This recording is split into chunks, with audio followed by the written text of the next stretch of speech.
It's another edition of Time About the Movies, and today we're taking a look at the movies of pre-Thanksgiving weekend, November 18th, 2005.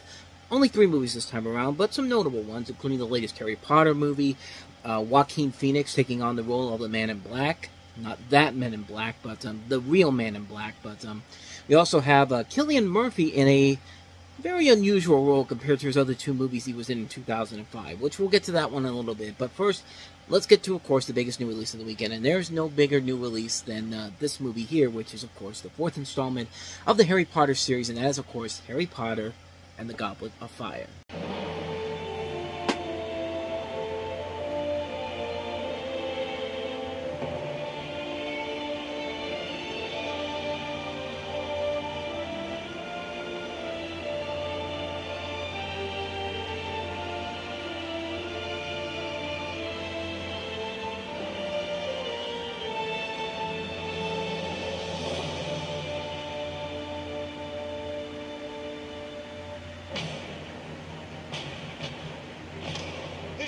Hogwarts will play host to a legendary event, the Triwizard Tournament, during which time a single student gets to represent his or her school in a series of magical contests. Eternal glory awaits the student who wins the tournament.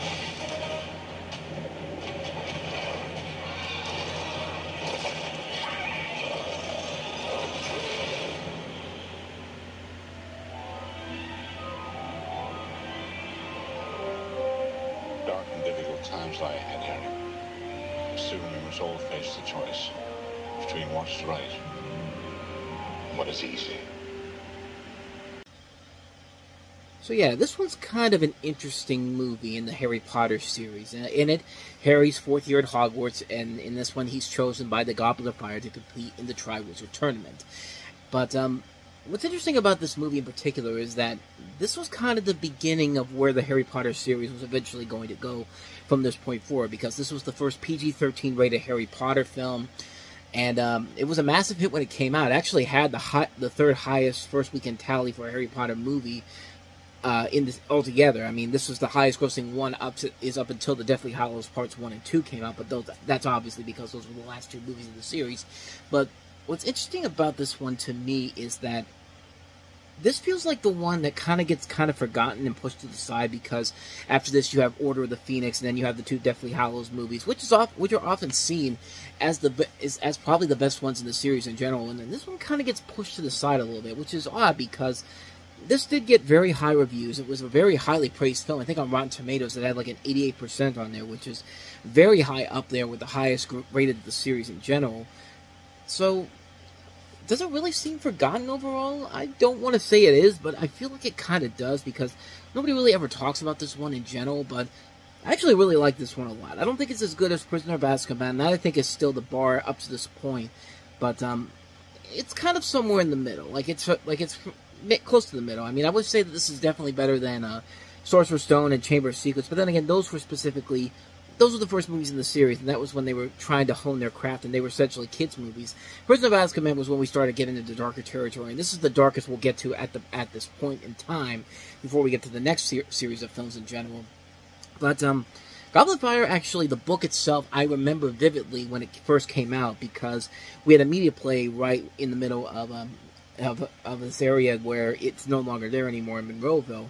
And I remember that was one of the first Harry Potter midnight release parties I ever went to get this book. And I never read any other books before, but I just knew that the books were very popular. And my sister was very much into them, so my dad, my sister, and I went out there at midnight on the day that Goblet of Fire came out in stores in book form. And we picked that up in general. And yeah, it was kind of an interesting experience overall. And I think that's the only one I've ever been to of the, whenever they do the Harry Potter book release parties, because they were pretty big whenever a new book came out. Like, there were a ton of people there for the books in general. And but yeah, as far as this movie goes, I think it's a really good movie. I think it's a really solid film. There's a lot of great elements to it. The characters are maturing, the storyline is maturing, and that's what I really like about it a lot. We get some cool introductions in here. Cedric Diggory is in here, played by Robert Pattinson, who, of course, will become later known for a much more well-known franchise, but not a better franchise in terms of quality in general. But he would appear as Batman later, so it would all come together in the end. This movie definitely shows that Robert Pattinson was a very good actor, and it was just basically the Twilight movies were so terrible. That's why that the actors in those movies felt like they were so terrible. But once you took them away from Twilight, they really got a chance to shine on what they can really do. You know, Kristen Stewart's another great example. Anna Kendrick's another great example. The list goes on. And Robert Pattinson, you know, when he's not making movies like Twilight, you see where the true acting ability would come into play, and we would see it later on down the road, especially with Tenet and the Batman as well. But here, this is a really good movie. It's really cool to see the tournament they have in here. The visuals are still really cool to look at. It doesn't have that grand scale and epic scale that the Prisoner of Azkaban was, but considering how big the story for Prisoner of Azkaban was at that point, this one, I'm okay with it being a little more subdued than the previous film in general. But like I said, it's going to get more intense as we move along here because we've got Order of the Phoenix and then we have Deathly Hallows split up into 2 movies. But, yeah, I really like this one a lot. Definitely one that I feel like is kind of the underrated little gem of the Harry Potter series. At least in my opinion it is. But I don't know. What do you guys think out there? Do you think I'm overthinking it too much? Or does this have more of a fan base than I'm led to believe? But, overall, it's a really good movie. It's a Harry Potter movie. This is back when Harry Potter was still very much likable before the true author revealed her true colors. But that's for another day and time to discuss. But let's go ahead and move on to the other big new release of the holiday weekend, of the pre-holiday weekend, I should say. Joaquin Phoenix as the Man in Black himself, Johnny Cash. This is Walk the Line.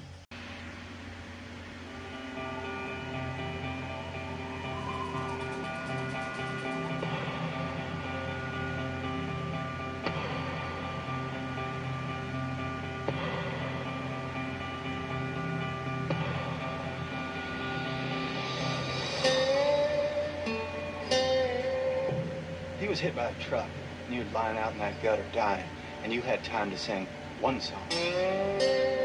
One song that would let God know what you felt about your time here on earth. One song that would sum you up. That's the kind of song that truly saves people. Hello, I'm Johnny Cash.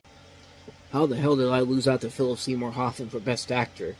Yeah, that was kind of one of the more shocking things to come from the 2005 Oscars, except for the Best Picture winner. But everyone thought Joaquin Phoenix was kind of a lock to get the Oscar for Best Actor in here because, you know, Jamie Foxx won the Oscar here last year for Ray, and this was basically Foxx's answer to what happened with the success of Ray. But of course, Joaquin didn't win this Oscar for that movie, but he would eventually win it, of course, for Joker, and of course the Oscar that year went to Philip Seymour Hoffman and Capote, which I've talked about that movie beforehand. I talked about why that was why that was probably a better choice than Joaquin Phoenix. If you want to go check that out, I'll leave a link to that particular week where that review is in the corner there. But Walk the Line, this is the story about Johnny Cash's early life, his romance with the singer June Carter, played by Reese Witherspoon, his ascent in the country music scene, and his drug addiction. So, typical music biopic type of stuff, but James Mangold directed this movie, and this was really the turning point for James Mangold's career in general, because before this, he had made some really good movies. He made Copland, which I think is a great movie, Girl Interrupted.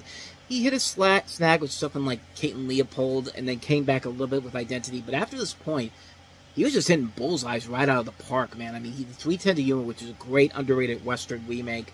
Night and Day, which I actually do think is a lot funner than most people give it credit for.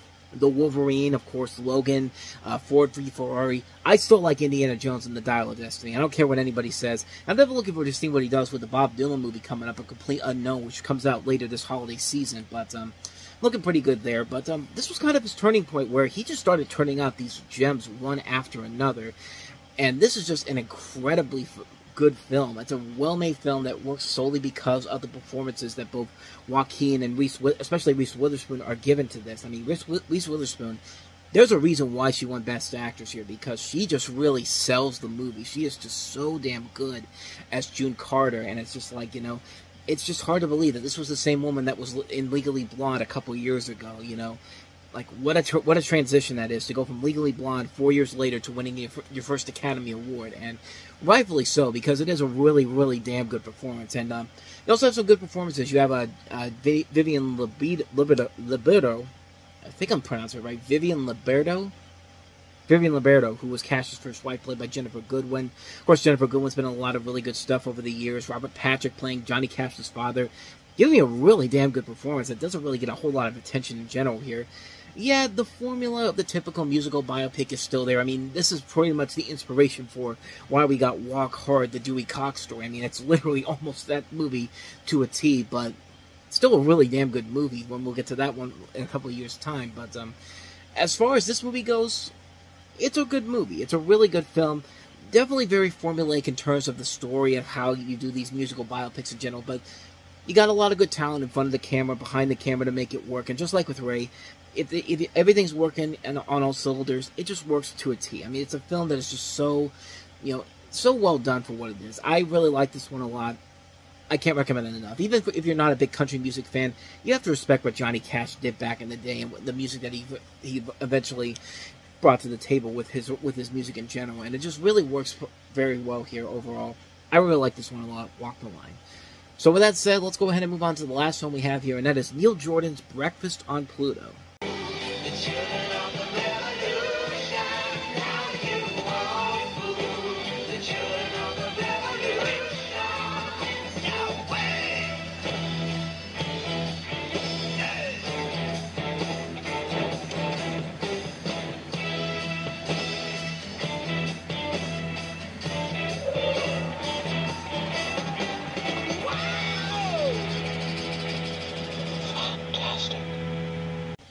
2005 was definitely a risky year for a number of different movies. I mean, we haven't even gotten to the gay cowboy movie yet, but this is actually the first of two major movies centering around transgender leads that we're going to get into here. The other one I think was more successful, but I'll delve into that in just a second. But in this film, you have Cillian Murphy, like I said, in a radically different performance than his performance in Batman Begins or Red Eye, starring as a transgender woman foundling searching for love and her long-lost mother in small-town Ireland and London in the 1970s.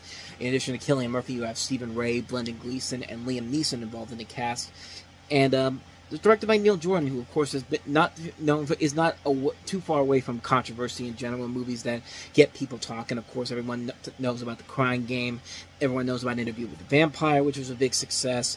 He hasn't really done anything of true noteworthiness since then, though. There's been a few movies here and there that got a little bit of attention overall, like Michael Collins was one of the big ones, In Dreams, which was more of a mainstream movie in general, but this was one of the last few films that he did that really got a lot of overall attention overall. But like I said, it's because of what the movie is about in general. And like I said, I think what really hurts the movie in the long run isn't even really the movie's fault, but the fact that a much better movie about a transgender person came out shortly after this, which was Transamerica with Felicity Huffman, which is, I think, a much better movie in general. But this isn't a bad movie either. This is a film that works mostly because of the performances. Cillian Murphy giving a really solid performance in here, a good supporting cast with talents like Brendan Gleeson, Liam Neeson, Stephen Ray. I mean, just really, really good talent overall in here.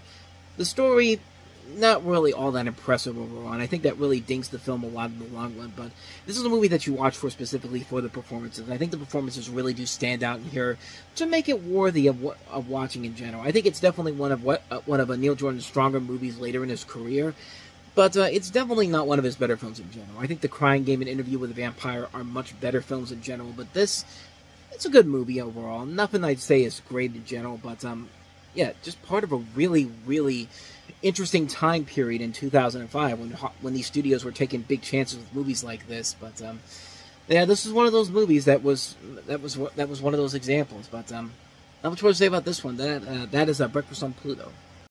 And so, on that note, we wrap up another edition of Time About the Movies. We'll head into Thanksgiving weekend next time around with 6 more notable releases, including Paramount's answer to Fox's Cheaper by the Dozen remake from a couple years ago, Yours, Mine, and Ours. We also have the big screen adaptation of Rent, directed by Chris Columbus, Ryan Reynolds and Amy Smart starring in the romantic comedy Just Friends, Usher making his big screen debut along with Emmanuel Shariki in the mix. Just Like the Weatherman, another criminally underrated movie that came out around this time period. Harold Ramis's one of his best movies in general, with John Cusack, Billy Bob Thornton, The Ice Harvest. We'll talk about that one, and we'll also delve into a movie where George Clooney won his first Academy Award, Syriana. So, 6 big movies in general. We'll take a look at all 6 of them on the next episode. But until then, Thank you so much for watching, and if you want to see more videos like this, please hit the playlist on the next page, check out the previous episode, and also don't forget to hit the like and subscribe button if you want to see more videos like this on this channel. So, with all that said, I am off. I will see you guys next time, and until then, as always, take care.